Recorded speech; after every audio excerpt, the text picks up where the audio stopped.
আসসালামু আলাইকুম প্রিয় শিক্ষার্থীরা। আজকে যে বিষয়ের উপর আলোচনা করব তা হচ্ছে নবম দশম শ্রেণীর বাংলা ব্যাকরণের পরিচ্ছেদ নাম্বার ১ ভাষা ও বাংলা ভাষা। তো এখন ভাষা ভাষা আসলে কী জিনিস? ভাষা আসলে হচ্ছে আমরা গলনালী, মুখ বিবর, কণ্ঠজীব, তালু, দাঁত, নাক প্রভৃতি দিয়ে হচ্ছে যে ধ্বনি তৈরি করে, সেই ধ্বনিটাই মূলত আমাদের ভাষা। ঠিক আছে? তো সেটা আমরা ধাপে ধাপে যে কিভাবে ভাষাটা তৈরি হয় সেটা আমরা দেখব। তো এখানে আমার হচ্ছে মেইন যেসব জিনিস সেগুলো আমার দেখানো আছে। তো সেটা হচ্ছে প্রথম যে এক বা একাধিক ধ্বনি নিয়ে তৈরি হয় শব্দ। ধ্বনিটা কি? ধ্বনি হচ্ছে আমরা ভাষা বলার জন্য যেই সকল শব্দ উচ্চারণ করব সেটাই হচ্ছে ধ্বনি। তাহলে এক বা একাধিক ধ্বনি দিয়ে তৈরি হয় কি? শব্দ। তাহলে দুই বা ততোধিক ধ্বনির কি হতে পারে? শব্দ হবে। তাহলে এই শব্দ দিয়ে তৈরি হবে কি? বাক্য। আর অনেকগুলো বাক্যের সমন্বয়ে তৈরি হবে কি? ভাষা। তো সেটা অবশ্যই কিন্তু হচ্ছে মনের ভাব প্রকাশ হতে হবে। কারণ মনের ভাব প্রকাশ না হয় শুধুমাত্র একটা ওয়ার্ড দিয়ে কিন্তু একটা ভাষা তৈরি হয় না। তাহলে প্রথম হচ্ছে কি? ধ্বনি তৈরি হবে। ধ্বনি থেকে কি হবে? শব্দ তৈরি হবে। শব্দ থেকে বাক্য, বাক্য থেকে ভাষা তৈরি হবে। আচ্ছা, তারপরে এখানে যে দৃষ্টি শক্তিহীনদের জন্য ভাষাকে উঁচু নিচু করে তৈরি করার ও হাত দিয়ে অনুভব করার পদ্ধতিটাই হচ্ছে কি? ব্রেল পদ্ধতি। ঠিক আছে? আবার বাক শক্তিহীনদের বোঝানোর জন্য ইশারা ভাষা মানুষ তৈরি করে থাকে বা তৈরি করেছে।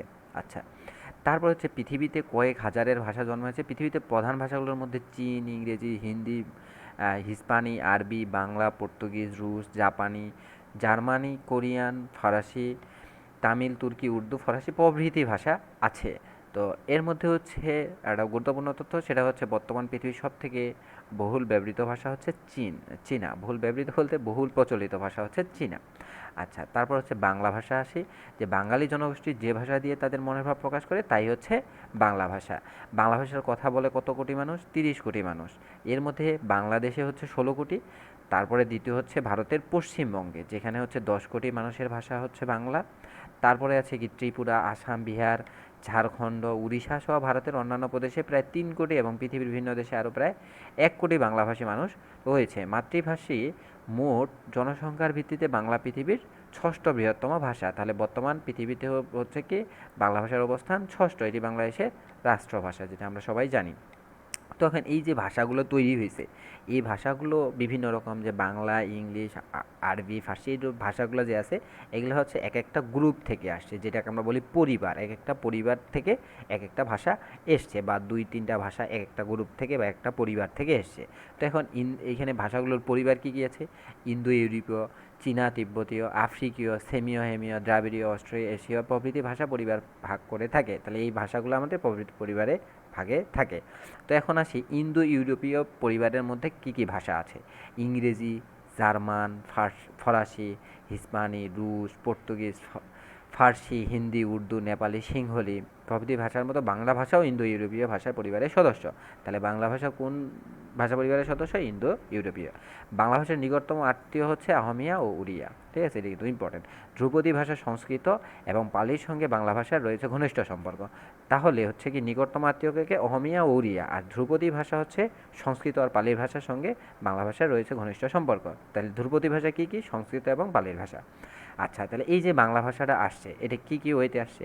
প্রথমে হচ্ছে ইন্দো ইউরোপীয়, তারপরে ইন্দো ইরানীয়, তারপরে ভারতীয় আর্য, তারপরে প্রাকৃতীয়, তারপরে হচ্ছে বাংলা ভাষার উদ্ভব।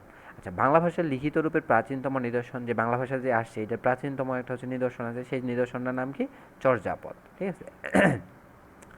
তারপরে আবার আমাদের ভৌগোলিক অবস্থানের কারণে আমাদের কিন্তু ভাষাটা হচ্ছে কয়েক অঞ্চল ভিত্তিক বিভিন্ন রকম হয়। যেমন সিলেটি ভাষা একরকম, চট্টগ্রামের ভাষা একরকম, ঠিক আছে, রংপুরের ভাষা একরকম।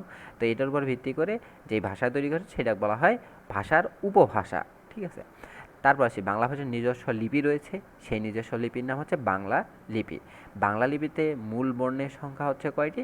50টি। স্বরবর্ণ হচ্ছে 11টি এবং ব্যঞ্জনবর্ণ 39টি। তো এইখানে আরও কিছু জিনিস স্মরণ করে দিই।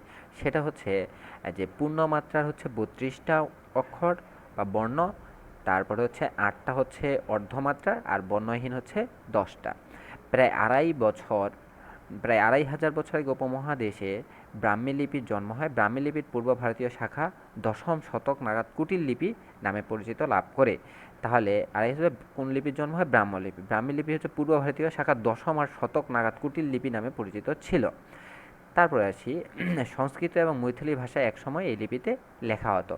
তাহলে সংস্কৃত এবং মৈথিলি ভাষা কোন লিপিতে লেখা হতো? কুটিল লিপিতে। তারপরে আসি যে বাংলাদেশের জীবনযাত্রায় প্রায় সব ক্ষেত্রে বাংলা ভাষার ব্যবহারের বিষয়টি সরকারিভাবে বাধ্যতামূলক। এছাড়া ভারতের পশ্চিমবঙ্গ ও ত্রিপুরা প্রদেশের অন্যতম দাপ্তরিক ভাষা বাংলা। তাহলে বাংলাদেশ ব্যতীত কোথায়? পশ্চিমবঙ্গ ও ত্রিপুরার ভাষা হচ্ছে দাপ্তরিক ভাষা হচ্ছে বাংলা। তাহলে এইখানে অনুশীলনের যে হচ্ছে টিক চিহ্নগুলো আছে সেগুলো আমরা দেখি যে বর্ণের সঙ্গে কোন ইন্দ্রিয়ের সরাসরি সম্পর্ক আছে? চোখ, কান, নাক, জিভ। তাহলে এখানে হবে জিভ। ব্রেইল পদ্ধতি কোনটা? যেটা হচ্ছে দৃষ্টিশক্তিহীনরা ব্যবহার করে, সেটা হচ্ছে ব্রেইল পদ্ধতি। বাংলা ভাষায় কথা বলে প্রায় কত কোটি মানুষ? 30 কোটি মানুষ, যেটা আমরা হচ্ছে দেখে আসছি। এই যে এখানে আছে এই যে 30 কোটি মানুষ। আচ্ছা, তারপরে হচ্ছে এই কিন্তু সব উপরের দিকে আমরা পড়ে আসছি। মাতৃভাষার জনসংখ্যার দিক দিয়ে বাংলা পৃথিবীর কততম ভাষা? 6ষ্ঠতম ভাষা। ঠিক আছে? নিচের কোনটি ভাষা পরিবারের নাম নয়? তাহলে এইখানে ভাষা পরিবার কিন্তু ইন্দো ইরানীয় নয়, ইন্দো ইউরোপীয় পরিবারের অন্তর্গত হচ্ছে ইন্দো ইরানীয়। ইন্দো ইরানীয় হচ্ছে পরিবার কিন্তু না। ধ্রুপদী ভাষা হিসেবে স্বীকৃত অহমিয়া আর হচ্ছে উড়িয়া না, এটা হচ্ছে সংস্কৃত ও পালি হচ্ছে ধ্রুপদী ভাষা। পালি হচ্ছে এই যে সংস্কৃত এবং পালি হচ্ছে ধ্রুপদী ভাষা। এই সংস্কৃত এবং পালি হচ্ছে ধ্রুপদী ভাষা। আচ্ছা, তারপর নিচের কোনটি থেকে সংস্কৃত ভাষার জন্ম? এই সংস্কৃত ভাষার জন্ম হচ্ছে দ্রাবিড়ীয় ভাষা থেকে। ঠিক আছে? তারপরে বাংলা ভাষায় প্রাচীন নমুনা পাওয়া যায় কি? চর্যাপদ। এই চর্যাপদ থেকেই মূলত ভাষার সৃষ্টিটা হয়েছে। বাংলা ভাষার নিজস্ব লিপি কোনটি? বাংলা লিপি। ঠিক আছে? যে বাংলা ভাষার নিজস্ব লিপি। আচ্ছা, এখানে দেখি যে এই যে বাংলা ভাষার নিজস্ব লিপি হচ্ছে, এই লিপির নাম হচ্ছে বাংলা লিপি, ব্রাহ্মী লিপি না কিন্তু। ঠিক আছে? যার জন্য দেখানো যে ভারতের কোন প্রদেশের অন্যতম দাপ্তরিক ভাষা বাংলা। তাহলে এইখান থেকে কিন্তু এটা আমরা পাইছি যে পশ্চিমবঙ্গ এবং ত্রিপুরার দাপ্তরিক ভাষা কি? বাংলা। তাহলে এখানে ত্রিপুরার ভাষা হচ্ছে বাংলা। তো সবাই ভালো থাকো, সুস্থ থাকো, দেখা হচ্ছে আমাদের পরবর্তী